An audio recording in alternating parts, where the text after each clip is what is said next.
What's going on, fight fans, and welcome back to the show. I am joined now by Maddie Levine, one of the best MMA media members here in the New England area, and UFC 288 goes down this Saturday from Newark, New Jersey. Maddie, are you as excited as I am for this event? I really can't wait for it to get started. Of course I'm excited. Are you kidding? I wish I made the trip to New Jersey and spent $1 million on a ticket, but I'm going to be watching it from the comfort of my home. And I'm really excited. This is shaping up to be a pretty solid card, even after all the cancellations. Absolutely. You were just at the Miami card, right? So you got to have a little Yes. fun there.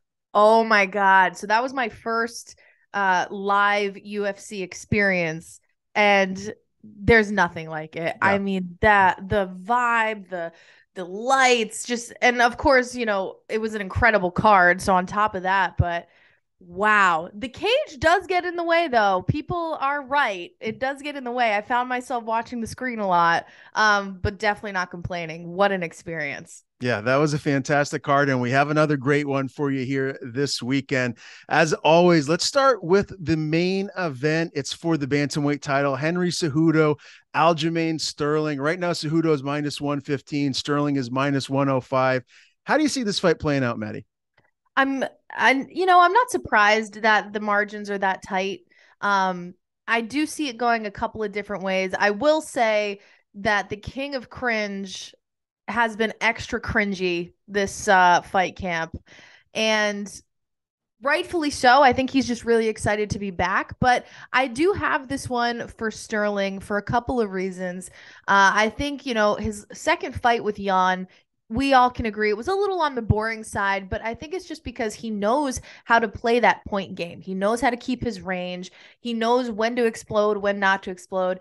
And I think his size is definitely going to play into his favor for this. Cejudo is a dog. I mean, he's going to stay in Sterling's face. He's going to get a little bit annoying in the cage, just like he is out of it. But I think Sterling is going to have um, the better range and just use of the cage. I think his use of the cage is definitely going to come into play. Yeah, we're on the same wavelength here as far as this one goes. I really believe that Aljamain Sterling's his size, his reach advantage, the fact that Cejudo has been away for 3 years, that definitely can't help him.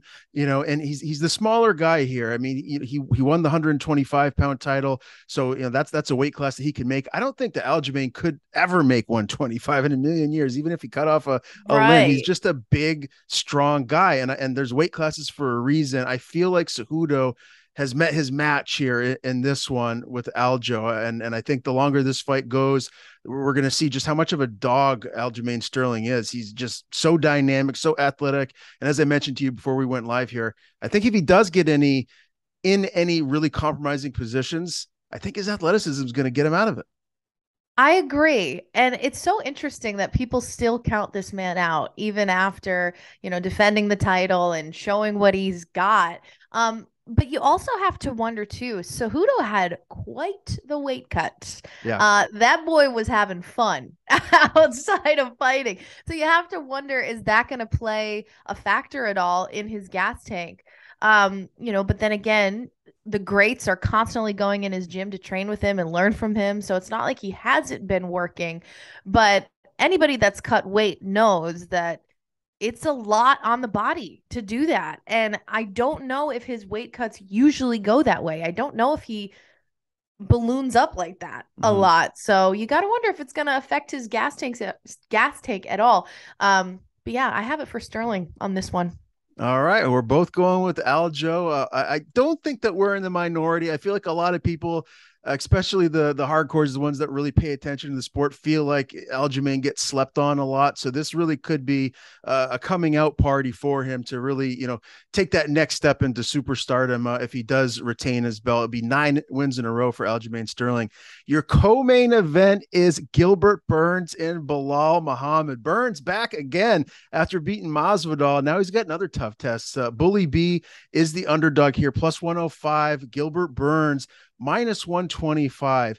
I'm going back and forth about this one, but my gut and my head are lining up here a little bit. What do you feel like is going to happen in this welterweight bout? This one, is so enticing to me. I think this one is going to be super fun. I think it has fight of the night potential. It's going to be a really fun one for the fans. You have Belal Muhammad, who's constantly moving forward. He's got that bulldog energy, right? He's super fast.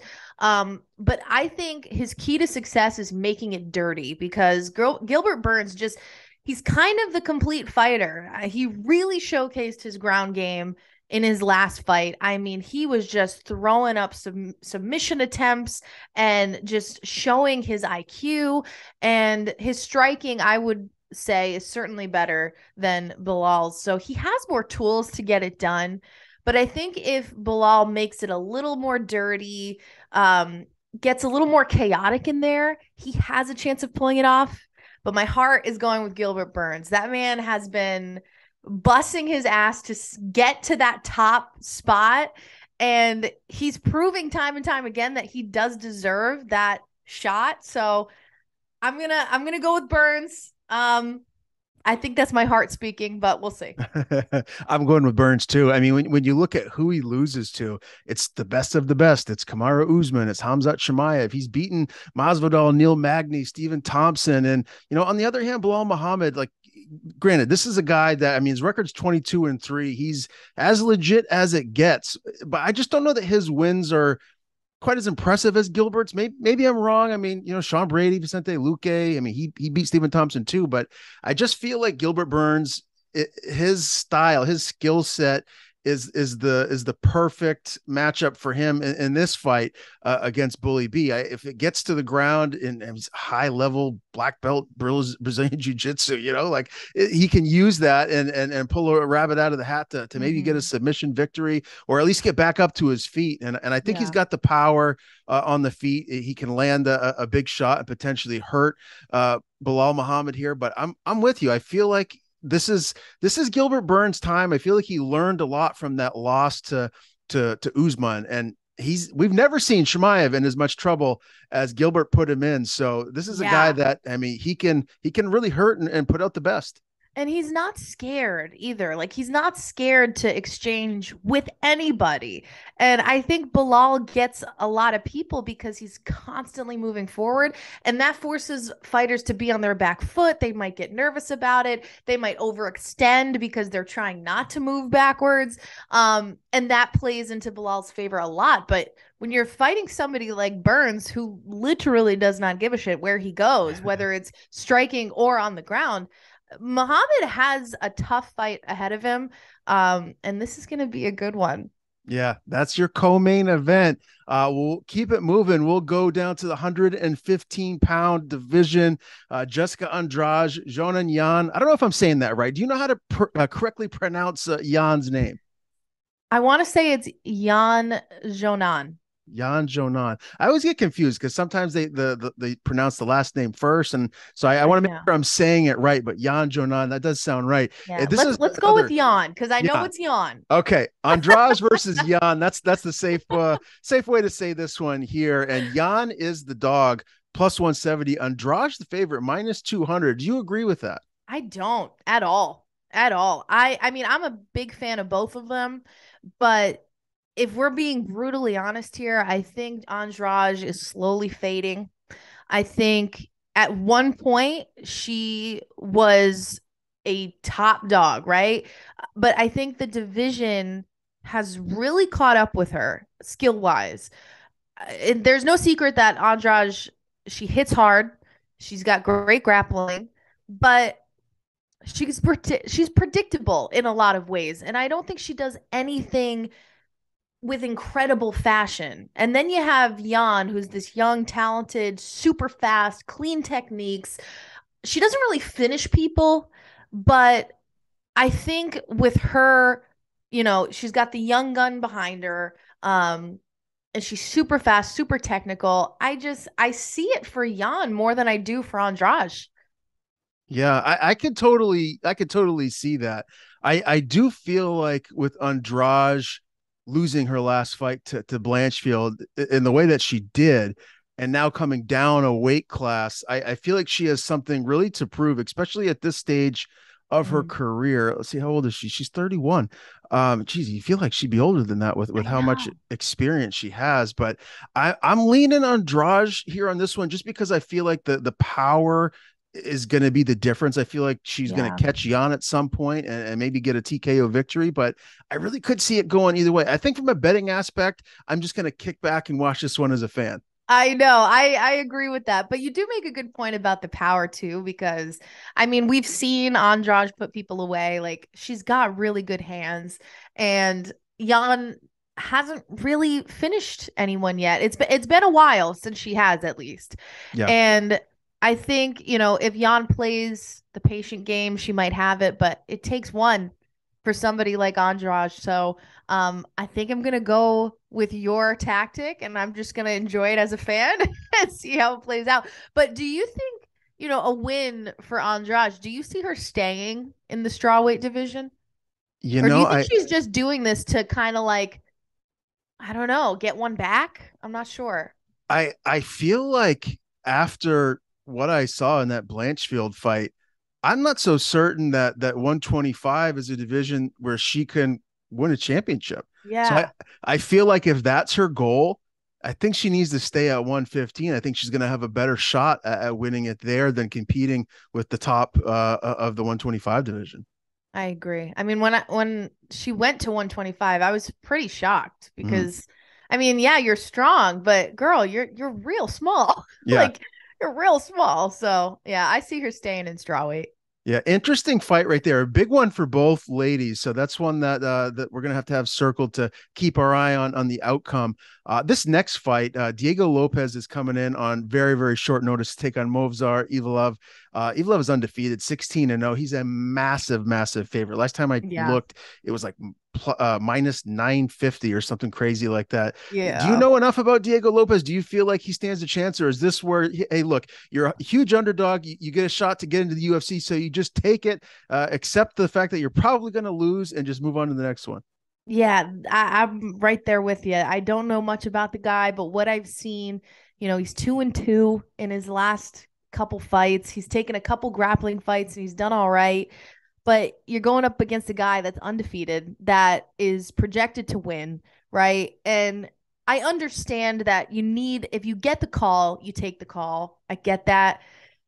But like if you get this call, I don't know. Like, do you sit one out and you say maybe next time? Like, I don't know. Like, it's such a double-edged sword for the position that Diego Lopes is in, because you've been wanting that call your whole career. You want to get onto the big stage, but are you ready? And I think that's the big question. And looking at his topology, it did look like he was actually getting ready for a fight, but it fell through. So it's not like he's not going to be in shape. Like the guy has been working. He certainly takes it seriously, but you're going up against a guy that's 16-0 that was about to face a really good wrestler, an up and coming guy. I'm not surprised by the betting odds, and Mhm. I'll be shocked if Diego Lopes brings any sort of threat. Yeah, no, I'm with you. Again, this is one where if I'm making a DraftKings lineup and I want to lock someone just to slide in there and feel real comfortable about, I'm definitely going with Movsar. I feel like this is tailor made for him to win. But I mean, look what Kevin Kroom did when he got his short notice UFC debut. Comes in a same type of situation, a Yeah. massive underdog, shocks everyone. So this is the sport. You just never really know. But as far as a betting aspect, I'm definitely staying away from this one with the odds the way that they are. It's Yeah. a it's a no win if you're betting on the favorite. Unless you want to throw some money on the underdog here, stay away Right. from it. Stay away from it. But hey, how about Evlov's comment about saying he can beat Volk? Did you hear him say that? Yeah, He's claiming that he's the one. He's the one that will beat Volk. yeah, it's crazy talk. Like that. I I mean, know. I was like, dude, I don't know, man. you, good you have the confidence that you believe you can do it, but come on, let's just be real. You're Yeah. not going to beat Volkanovski. But hey, Yeah. you got if you're in the fight game, you're in the UFC, you're trying to move up the ladder. you got to say those kind of things. So I definitely don't fault him for it. Uh, our next one, Kron Gracie and Charles Jourdain. This is another really interesting bout. Yeah. Kron Gracie, he hasn't fought since October of 2019. A UD loss to Cub Swanson. And you know what, that last name, Gracie, you know he's going to be very proficient on the ground. Charles Air Jourdain is the favorite here, minus 180. Gracie's the dog, plus 150. Do you feel like we're going to see Gracie get back in the win column, or do you like the Canadian here to get his hand raised? This is an interesting fight because Jourdain is really fun to watch and he has great striking. I mean, he has trained with Bazooka Joe Valtellini, which he was an incredible fighter for Glory Kickboxing.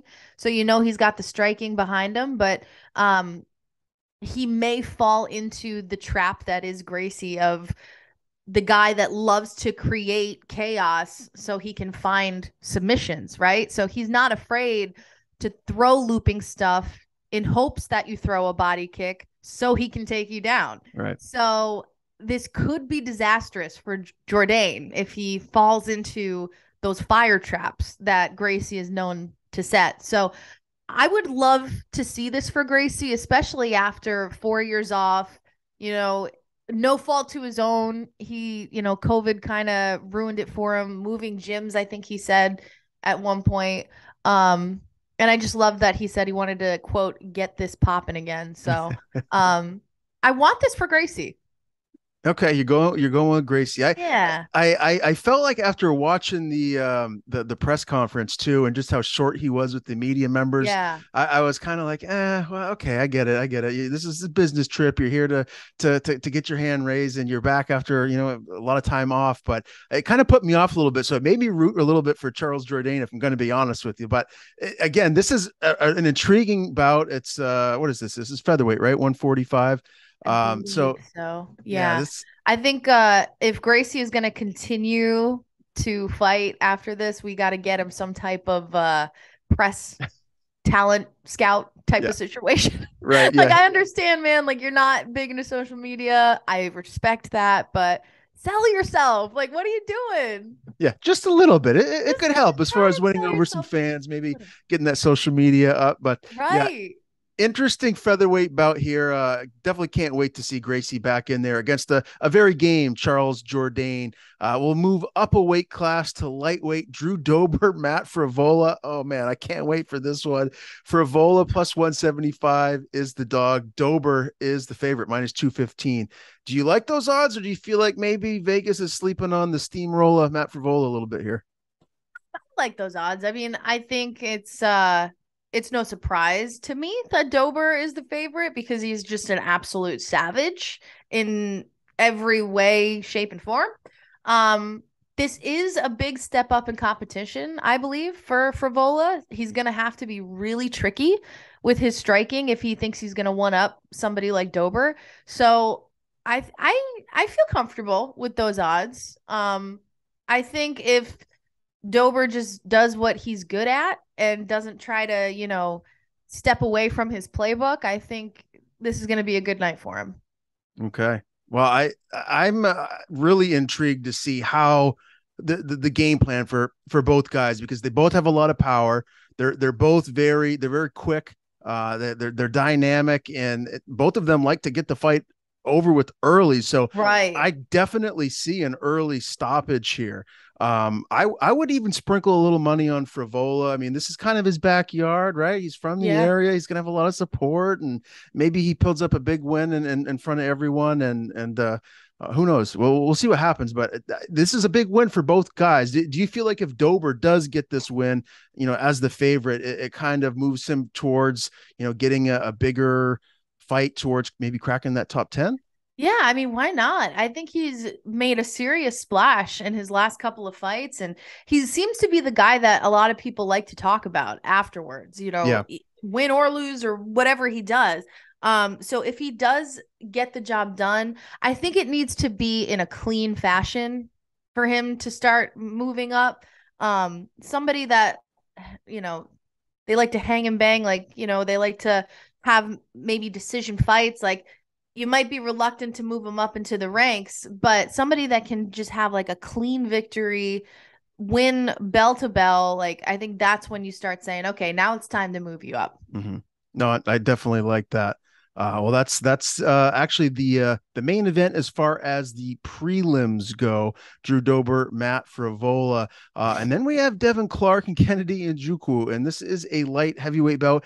Quite frankly, I don't know how either one of these men can make 205. They're both massive, I know. right? It's crazy. It's It's crazy. This one's going to be intense. it's insane. It makes me feel very fat that they're fighting at 205 because they're both significantly bigger than me, and I walk around at like 205. So, anyways, story for another day. And Nzechukwu is the favorite, minus 185. Devin Clark plus 155. Do you feel like there's some dog money on Devin Clark here, or do you feel like Nzechukwu with his reach, his length, that's going to be the deciding factor here?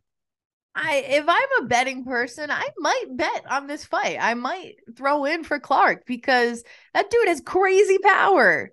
Crazy power. I mean, so does Nzechukwu, and he seems to get the job done in exciting fashion a lot, you know. But if I'm a betting person, which I'm not, I'm way too scared to do. I might throw it down on Clark because I feel like this is one of those fights that they're just gonna stand in the middle. You know what I mean? So it's like, I don't know. This one's a tough one. Yeah, no, I could totally see that, and I definitely believe that someone's probably going to get TKO'd here or Yeah. knocked out. But I mean, I do like Devin Clark. I've interviewed him a handful of times. He's a great guy. He's hard not to cheer for. The thing that worries me is just the reach advantage with just how when Kennedy is fighting his fight and he's utilizing that long reach, he's a dangerous guy. So if Devin can't close the distance and turn this into a clinch, dirty boxing Mhm. fight or get it to the ground, it worries me a little bit for him. Do you feel like when you look at it from that aspect, like if Devin Clark does get the win, that's what he's going to need to do? Absolutely. I mean, it's super when you have somebody that is a master of the jab, right? It's incredibly difficult to navigate sometimes. But if Clark is able to maybe throw some feints in there and parry it and get in and move, like that's definitely going to be his key to success. But if Nzechukwu is feeling himself and he's just like using that range like he does and follows it up with his cross, I mean, that's going to be really hard to get by. Um, but I think we're going to see Clark trying to pull that out a lot so he can start reading it and playing off of that. So we'll see. Yeah, exciting light heavyweight bout there. Marina Rodriguez, Vima Jandiroba is up next, and Marina Rodriguez is a small favorite here, minus 145. Virna, or am I saying, is it Virna or Vima? My eyes are going I here, think but it's she's Virna. Verna. Okay, plus one. Jandiroba. Jandiroba. You said that very good. Okay. Plus 125 as the dog. I don't know as much about Jandiroba here, but I do know plenty about Yeah. Marina Rodriguez. And I feel like based on what I know of the two, this is kind of her fight to dictate and where the fight goes. I definitely feel comfortable betting on Marina Rodriguez. I think Rodriguez is certainly the more well-rounded fighter. I think she's got more tools in the toolbox. Her key to success is definitely just keeping it technical, not letting it get crazy. Jandiroba, I mean, people like to doubt her, but she's proven time and time again that she can pull it off. But she needs to make it scrappy. She needs to make it ugly. Rodriguez is very good on the feet. She's not afraid to grapple with you. But Jandiroba is also not afraid to test those boundaries and get you moving backwards either. She likes to use the cage a lot as well. So I feel comfortable going with Marina, but Jandiroba, man, she's sneaky. She's coming up a little bit. But this one is Rodriguez, I think. Okay. All right. Well, we're on the same page again. The big boys are up next. Parker Porter, Braxton Smith. Parker Yeah. Porter minus 175, Braxton Smith plus 145. Isn't Parker down from around your neck of the woods? He trains I similar. believe he's a Top Game guy, if I'm Okay, not yeah, mistaken. I'm pretty sure. that's right. I have personally never met him, but I'm pretty sure I would come up to his kneecap if I ever met him. But yeah, this one, I mean, it's basically gonna be who knocks who out first, right? I think so. Yeah, I think that's exactly right. So this is one of those coin flips where I mean, especially with heavyweights, all it takes is one. You make one mistake and it's night night. Yeah. Yeah. I mean, you have Smith, a debut, which is exciting. I love debut fighters. I love it because you're watching them deal with the big stage for the first time, usually, and you're watching them fight all of those feelings of emotions and stuff like that. And then you just hope that they have a good performance, or at least I do. All of his wins are knockout in the first round. Yeah. So I think we're going to see a knockout in the first round. Porter, he hasn't had a knockout in a little bit. He goes to decision a lot, which I find interesting. And the majority of his losses do happen in round one. So that's why I'm going to go with Smith for this. But again, these are big boys, and Porter is certainly no slump. So I think it goes either way. Well, you just convinced me after everything you just said with Braxton Smith. Plus, Yeah. have you seen his nickname, the Beautiful Monster? I mean, that just tips it over right there. I mean, you got to go with the beautiful monster. Yeah, the beautiful monster. It's amazing. So yeah, Braxton Smith for the win, round one TKO victory. That's where I'm going with this heavyweight bout. Phil Hawes is back in action against Ikram Aliskerov, and Aliskerov is minus 200 as your favorite. Phil Hawes is the dog, plus 163 according to Bovada. Do you have a thought on this fight, Maddie? Do you feel like Phil Hawes can pull a small upset, or is Ikram the safe bet here? I always worry about fighters coming out after a brutal knockout, and Hawes did suffer that pretty bad knockout in his last outing. And I worry for them physically, like, did they take it too soon? Did they not give themselves enough time to recover? With that aside, he has great takedown defense, and he does have pretty good striking. But you have an opponent in Aliskerov who will be searching for those takedowns constantly, and his only loss is Chimaev. So he's been fighting top dogs. Like, this might be his debut, but this is going to be a really good litmus test for him, I think. Yeah, I'm excited for it. And we are starting to run a little short on time, so I'm just going to say the odds for a couple other fights. Now we have to talk about Joseph Holmes, who's taking on Claudio Ribeiro. Joseph Holmes, obviously co-host of this show, The Ugly Truth Fight Pick. So we have to talk about that. Yes. But first, Zhalgas Zhumagulov, he is plus 157 against Rafael Estevam, minus 185. Man, John Anik should get paid a whole boatload of money for how good he does with some of these names. It's really truly impressive. Johnny Munoz Jr. and Daniel Santos. Munoz Jr. plus 160, Daniel Santos minus 195. Now here we go. Joseph Holmes, Claudio Ribeiro. Holmes is your dog, plus 145. Ribeiro is the favorite, minus 175. I'm just going to be totally as objective, or at least as honest as I can be, because Joseph is my guy and I'm rooting for Joseph. I want him to win, but I think he can do it. I feel like listening to him, how dialed in he's been, how his camp has gone. He's someone that's really focused right now. He has the right people around him. And I feel like his game plan, what he's told me personally, I think that's what's going to help get him over the top, and he's going to get his hand raised here. Do you feel like Joseph Holmes, the underdog here, will get his hand raised, or is this a tricky fight for him? Well, first of all, he needs to think of a different nickname. Ugly man, bro. Come on, handsome man. Some slack. I have to take your word for this. On this fight, but just looking at the numbers, looking at the stats, and looking at what Holmes has done in his last couple fights, it seems like he's very comfortable on the ground. Loves to find that rear naked choke. A couple of his last loss was a decision. So it looks like is it safe to say he's a grappler? Is it safe to say he's a wrestler? He's a mixed martial artist. He can do it all. Yeah, I love it. Look at this guy. I love it. I'm his PR guy. You didn't know that, Maddie? I do now. I do now. But I think, somebody who is comfortable on the ground, and I'm sure, looking at his background, his striking seems very sound as well. I think, why not? Like, this could be this is the type of fight that could go either way. Claudio Ribeiro seems like a dog. and I'm looking at, he is coming off of a loss though, Mhm. and it was from punches. So he's got a good amount of wins on his side. And it looks like he does have some serious punching power. But when you're facing a heavy puncher, one way to take that away is take their feet away. Right. So let's root for the home team on this one.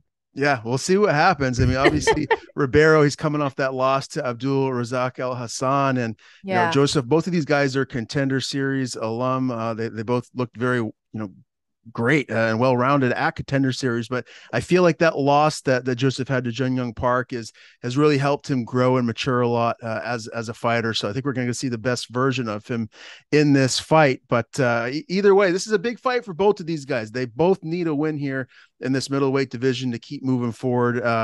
Obviously, as all the UFC fighters do here.